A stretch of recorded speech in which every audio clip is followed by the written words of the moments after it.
আপনাদের নিশ্চয়ই এখনও সেই আওয়ামী লীগের সাধারণ সম্পাদক ওবায়দুল কাদেরের কথা মনে আছে।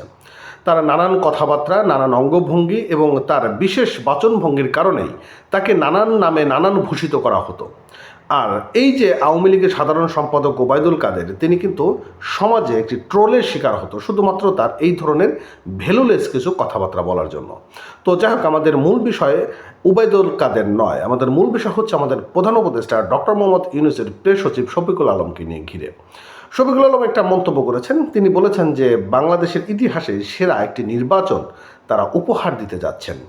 এটি আসলে আপনার কাছে কতটুকু বাস্তবসম্মত মনে হয়? আসলে কি তিনি বা এই অন্তর্বর্তীকালীন সরকারের ইতিহাসের সেরা নির্বাচন উপহার বাংলার জাতিকে দিতে পারবেন? আমার কাছে যে জিনিসটা মনে হয়, দেখুন, যদি ইতিহাসের সেরা নির্বাচন দেওয়াই প্রয়োজনীয়তা পড়ে, তাহলে অবশ্যই সকল দলের অংশগ্রহণটাই এখানে কাম্য। এটি কিন্তু বাস্তবতা। তো আমাদের বাংলাদেশের ইতিহাসে একটা হয়তো ইতিহাসের সেরা নির্বাচন হয়েছিল, কিন্তু বাদবাকি যে নির্বাচনগুলো আমরা দেখেছি বা ইতিহাস থেকে দেখেছি, আসলে সেভাবে সেরা নির্বাচন হয়েছে এরকম কোনো রেকর্ড দেখাতে পারবে না। তো আগামী দিনে যে জাতীয় সংসদ নির্বাচন অনুষ্ঠিত হতে যাচ্ছে, সেটাকে ইতিহাসের সেরা নির্বাচন কীভাবে বলবে? এখানে অনেক ধরনের কথা কিন্তু থাকে। সেটা হচ্ছে, আগামী জাতীয় সংসদ নির্বাচনে কি আওয়ামী লীগ অংশগ্রহণ করতে পারবে? নিশ্চয়ই আওয়ামী লীগকে অংশগ্রহণ করতে দেওয়া হবে না বা পারবে না। কিন্তু আমাদের প্রধান উপদেষ্টা ডক্টর মোহাম্মদ ইউনূস, তিনি মার্কিন যুক্তরাষ্ট্র সফরে গিয়ে বলেছেন যে আওয়ামী লীগকে সামরিকভাবে তাদেরকে নিষিদ্ধ দেওয়া করা হয়েছিল, কিন্তু তাদের এই যে নিষেধাজ্ঞা দেওয়া হয়েছিল সেটি দ্রুতই যে কোনো মুহূর্তে তুলে ফেলা হবে। তো যদি তুলে ফেলা হয় এবং আওয়ামী লীগকে যদি নির্বাচনে অংশগ্রহণ করার সুযোগ দেওয়া হয় এবং নির্বাচনটা যদি অবাধ এবং সুষ্ঠু হয়, তাহলে হয়তো কিছুটা মেনে নেওয়া যায়। কিন্তু যেহেতু আওয়ামী লীগকে নির্বাচনে অংশগ্রহণ করতে দেওয়া হবে না, তাহলে এই যে আওয়ামী লীগের যে সকল ভোটাররা রয়েছেন, তারা আসলে কোন জায়গাগুলোতে ভোট দেবেন? দেখেন, আমার জায়গাটা থেকে আমি যেটা মনে করি, যদি আওয়ামী লীগকে নির্বাচন করার সুযোগ দেওয়া হয়, তাহলে আমার মনে হয় আওয়ামী লীগ ভোটের মাধ্যমেই বাংলাদেশ থেকে বয়কট হয়ে যাবে। কিন্তু আদৌ কি আওয়ামী লীগকে নির্বাচনে অংশগ্রহণ করার সুযোগ দেওয়া হবে? হ্যাঁ, অনেকে আপনারা বলতে পারেন যে আসলে আওয়ামী লীগ তো ফ্যাসিস্ট একটি রাজনৈতিক দলে পরিণত হয়েছে। বিগত আওয়ামী লীগ সরকারের সময় শেখ হাসিনা এবং তার যে সকল এমপি মন্ত্রী বা যারা ছিলেন অঙ্গ সংগঠনের, তারা নানান ধরনের দুষ্কৃতি করেছেন। এটি আমরা মেনে নেই এবং এটাই আমাদেরকে মেনে নিতে হবে। কিন্তু আগামী দিনে যারা রাজনৈতিক ক্ষমতায় আসবেন বা এখন যে অন্তর্বর্তীকালীন সরকার রয়েছে, তারা যে কাজগুলো করছে, এটি কি সাধারণ জনগণ সাধারণভাবে নিতে পারছে?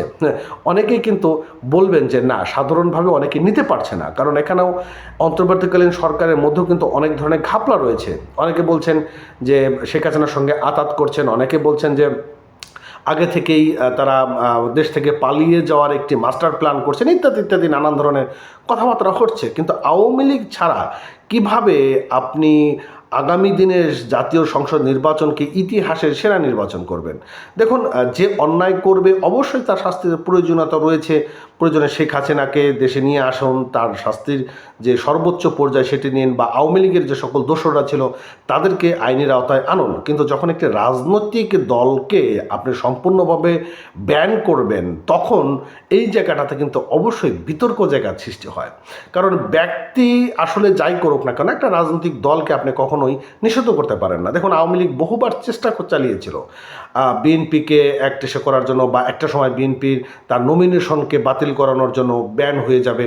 জামাত ইসলামকে অনেকবার চেষ্টা করা হয়েছে তাকে নিষিদ্ধ করার জন্য, পারেনি। শেষ মুহূর্তে এসে কিছুটা বাস্তবায়ন নিয়েছিল, কিন্তু সেভাবে প্রতিফলন হয়নি।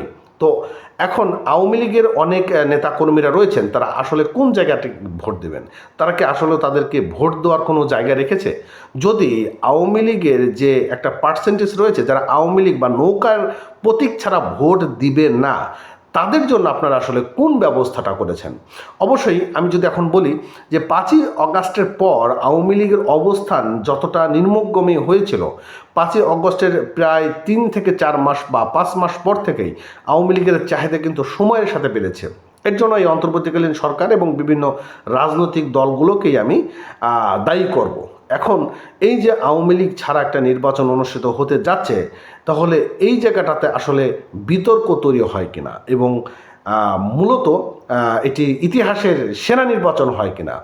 তো এখন আওয়ামী লীগ যাই করুক আর নাই করুক, আন্তর্জাতিকভাবে কিন্তু এই বিষয়টা দেখবে, এবং বাংলাদেশের একটা গোষ্ঠী রয়েছে আওয়ামী লীগ, তারা আসলে ভোট কেন্দ্রে যেতে পারবে না বা ভোট দিতে পারবে না।